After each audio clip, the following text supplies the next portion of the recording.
Q pasaria si todo lo que cris sobre ti de dolor, tu sensibilidad. Te banda estuviera construido sobre illusions tan poderosas que moldean toda tu vida. Sin que llamas ti de cuenta, Carl Jung descubrió ocho illusions psicológicas que mantienen a los empáticos en un estado de inconsciencia. Y cuando incluso una de ellas se derrumba, la persona que emerge no se parece en nada a la que entró. Estas illusions no se desvanecen, se colapsan. Y en el instante en que lo hacen, el despertar se vuelve irreversible. Durante décadas, Jung estudió a personas que no eran débiles, sino incomprendidas individuos que absorbían el caos, el trauma, y las sombras de todos a su alrededor. Personas que creían estar rotas simplemente porque sentían profundamente, veían con claridad, y cargaban aquello que otros se negaban a reconocer. Pero debajo de su sufrimiento, había una inteligencia oculta, esperando activarse. Jung entendía que el despertar no es un cambio suave, es una ruptura psicológica. Un evento de claridad que expone las illusions, bajo las que has vivido toda tu vida. Hoy exploramos las ocho illusions que se disuelven cuando finalmente despiertas. Si incluso una de ellas te impacta, no es una coincidencia, es una señal de que tu mente ya está comenzando a despertar. La primera illusión que se derrumba es la creencia de que eres una víctima. Para la mayoría de los empáticos, esta ilusión se siembra en la infancia y se refuerza en cada relación donde absorben la ira, la inestabilidad, la culpa o la adicción de otros. El empático cree que es inherentemente más débil, más suave, demasiado sensible para funcionar en un mundo duro. Pero Jung descubrió algo mucho más inquietante. Estas personas nunca fueron víctimas. Eran mentes observadoras obligadas a guardar silencio. Cada insulto, cada manipulación, cada traición fue registrada con una claridad asombrosa. No respondían porque les faltara fuerza, sino porque su identidad se había moldado alrededor de la supervivencia y la preservación de la paz. Pero en el momento en que esta ilusión se rompe, todo cambia. El empático finalmente vi que no estaba absorbiendo dolor, estaba estudiando patrones, estaba trazando detonantes, motivos, inseguridades y mapas emocionales. El colapso que temían se convierte en un punto de liberación. De pronto, el empático deja el rol del herido y entra en el rol del consciente. Deja de disculparse por existir y comienza a reclamar sus límites con una precisión que aterra a los manipuladores. La ilusión de victimismo, where cuando reconocen que su sensibilidad nunca fue debilidad,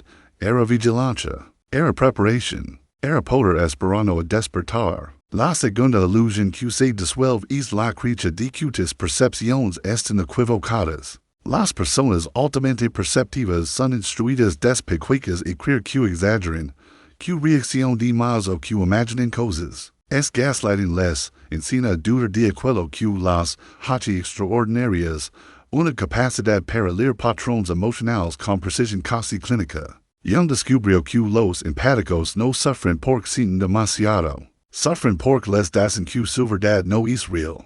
Ven inconsistencias en las palabras de los demás, tensiones ocultas en las habitaciones y intenciones no expresadas debajo de conversaciones educadas. Pero ecos de ser descalificados los presidentes el silencio. La verdad no desaparece, se acumula. Entonces llega el momento del despertar, cuando la percepción se vuelve imposible de ignorar. De pronto, todo lo que habían dudado se vuelve negable. Recuerdan cada vez que percibirán una mentira, y luego encontrarán la prueba. Recuerdan cada advertencia de su intuición que ignoraron. Y se dan cuenta, a menudo dolorosamente, de que su percepción no solo era precisa, sino adelantada a la de los demás. Tras el despertar, el empático confía más en sus siglos internos que en el ruido externo. Recuerdos microexpresiones, cambios emocionales, motivos reprimidos y contradicciones al instante. Deja de internalizar la confusión ajena y comienza a abrazar su propia claridad. Esta ilusión se rompe cuando finalmente dicen, tenía razón desde el principio. La tercera ilusión que se desintegra es la creencia en la bondad externa, la idea de que las conductas divinas provienen de malentendidos y no de la sombra. Jung documento innumerables casos de personas que proyectaban su propia oscuridad negada en otros y se convencen de su inocencia. Estas personas destruyen relations, reputations y confianza mientras creen que son las víctimas. Los empáticos, que naturalmente buscan lo bueno en los demás, condenan en esta ilusión. Asumen que todos tienen intentions honestas. Justifican patrones que en realidad son psicológicamente peligrosos. Pero el despertar desmantela esta ilusión con brutalidad. El empático empieza a ver la proyección como un mecanismo psicológico, no como una coincidencia. Reconoce cuando alguien lo acusa de los mismos rasgos que esa persona oculta en secreto. Nota cuando la preocupación de alguien es realmente control, o cuando un discurso de víctima servirá en encubrir manipulación. Deja de confundir encanto con carácter. Deja de asociar intensidad emocional con verdad. Jung en sebo que quien se niegan a reconocer sus sombras se convierten en el mayor peligro para los demás. Una vez que el empático comprende esto, deja de ser engañado por la inocencia superficial. Ya no absorbe culpas que no le pertenecen. Se vuelve inmune a los campos de distorsión de la realidad porque finalmente entiende que no toda oscuridad es accidental, a veces es proyectada, defendida o utilizada como arma. La cuarta ilusión que se rompe es la creencia en la armonía social. Los empáticos suelen entender encallar en grupos, familias o entornos laborales minimizando su profunda percepción. Pero Jung observó que algunas personas ven demasiado claro. Para participar en la negación colectiva, la sociedad funciona mediante ilusiones. Compartidos acuerdos decididos sobre que verdades no se mencionaron, el empático amenaza ese sistema, simplemente por percibir lo que otros eviten. Su presencia interrumpe narrativas falsas, expone tensions ocultas y fuerza a tenacidad para la que muchos no están preparados. Esto provoca malentendidos, exclusión o una hostilidad silenciosa. Los empáticos creen que hay algo mal en ellos. Cuando en realidad su claridad desestabiliza dinámicas inconscientes, el despertar revela que su incomodidad en grupos no es fracaso, sino evidencia de una conciencia más profunda. Dejan de obligarse a participar en conversaciones superficiales o tolerar máscaras sociales. Aceptan que operan en una frecuencia psicológica distinta y que no pueden dolores. Para calmar la inconsciencia colectiva, Jung llama a estas personas portadores de conciencia. Aquellos que elevan el entendimiento simplemente por ver la verdad. Cuando esta ilusión se rompe, el empático deja de perseguir pertenencia y empieza a honrar su papel como portador de verdad. La soledad se convierte en empoderamiento. La autenticidad se convierte en su brújula. La quinta ilusión que se disuelve es la creencia en una identidad permanente. Los empáticos a menudo se fusionan emocionalmente con otros, absorbiendo estados de ánimo, miedos, estrés, y material inconsciente hasta perder su propio sentido de identidad. Jung llama esto participación. En mystique, una fusión donde los límites se desvanecen, el empático cree que su identidad cambiante es un defecto, sin darse cuenta de que es el resultado de absorber el contenido emocional de otros. El despertar comienza cuando aprenden discriminación consciente, distinguir lo que les pertenece de lo que pertenece a los demás, empiezan a sentarse en soledad y, de que el ruido se asiente, descubren que parte de su tristeza nunca fue suya, parte de su ansiedad era de alguien más, parte de su ira era energía absorbida. El proceso de individuación comienza cuando recuperan su voz interior, comienzan a notar el momento exacto, en que toman el peso emocional ajeno, construyen contenedores internos espacios donde pueden presenciar el dolor de otros sin convertirse en él. Esta ruptura de la ilusión los libera del juego emocional y restaura su identidad auténtica. Finalmente comprenden quién son sin interferencias. La sexta ilusión que se derrumba es la creencia en la impotencia.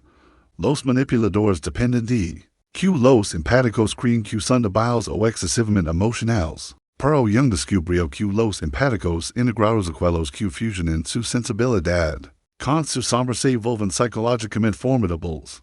Reconocen patrones instantáneamente, hacen valer límites, sin culpa, y navegan dinámicas sociales con precisión.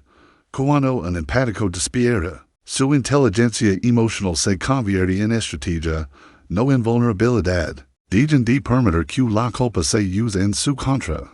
Dejan de explicarse a quienes retorcen sus palabras. Dejan de dar segundas oportunidades a quienes repiten el mismo daño. Se vuelven selectivamente generosos amables con quienes lo merecen. Inmovables frente a los explotadores. Esta transformación altera a los manipuladores porque el empático ahora ve la manipulación. Antes de que comience, el empático despierto ya no es presa, es una estrategia con visión perfecta. La séptima ilusión que se disuelve es la creatura de que serve requiere sacrificio.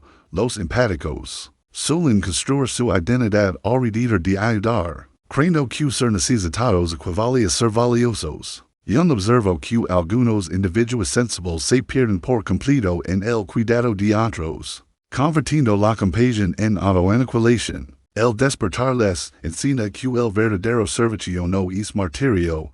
Los empáticos individuados ayudan sin agitarse, ponen límites no para restringir el amor, sino para preservarlo. Comprenden que mantener su identidad, energía y sueños no es egoísmo, es esencial. Dejan de sobreextenderse, dejan de rescatar quienes se niegan a ayudarse, dejan que otros dejan de alimentarse de su impaciencia. En cambio, sirven conscientemente, ofreciendo sabiduría sin autoabandono. Su presencia eleva a otros porque proviene de la plenitud, no de la falta. La octava ilusión que se rompe es la creencia de que el despertar es permanente. Muchos imaginan que una vez obtenida la claridad, permanecerán iluminados para siempre. Pero Jung enseñó que la integración no es un destino, es una práctica continua. Incluso las personas despiertas pueden retroceder bajo estrés o sobrecarga emocional. Pueden absorber sombras ajenas nuevamente o perder límites temporalmente. Pero la diferencia después del despertar es la conciencia. Saben cómo regresar a sí mismos. Mantienen la soledad, la autorreflexión, el trabajo con la sombra. La honestidad emocional y la elección consciente. Aceptan que el crecimiento es cíclico, no lineal. El despertar se convierte en un estilo de vida de claridad psicológica. Dejan de buscar perfección y comienzan a abrazar el equilibrio suaves consigo mismos. Fuertes cuando es necesario. Perceptivos sin juicio. Comprenden que vivir conscientemente no es un evento único, sino una alineación continua con su verdad más profunda. Cuando finalmente colapsan las ocho ilusiones, ocurre algo extraordinario. Regresas a ti mismo. No a la versión moldada por el miedo, la manipulación o las condiciones de la infancia, sino al ser, que existía antes de que el mundo te enseñara en cogir. Jung crea que el despertar no consiste en convertirse en algo nuevo, sino en recordar quién eras antes de que el mundo silenciara tu percepción. El empático que antes se disculpaba por su profundidad ahora camina con una precisión silenciosa. La persona que antes absorbía el caos de todos ahora ve con claridad y elige con intención. Ya no persigue amor, aprobación ni pertenencia porque finalmente entiende que su conciencia no es una carga, es un regalo. While integrar su sombra, establecer límites y confiar en su percepción, entra en una vida construida a partir de decisiones conscientes en lugar de supervivencia. Inconsciente, el despertar no es ruidoso, no excita tensión. Se despliega en cambios sutiles no dicho con seguridad, un límite sostenido con firmeza. Una verdad reconocida sin miedo. Y en esos momentos pequeños pero poderosos, te das cuenta de que nada fuera de ti puede definirte jamás. Te has convertido en la única cosa que el mundo no puede manipular, una mente que ve con claridad, un corazón que siente con sabiduría y un alma que está plenamente despierta.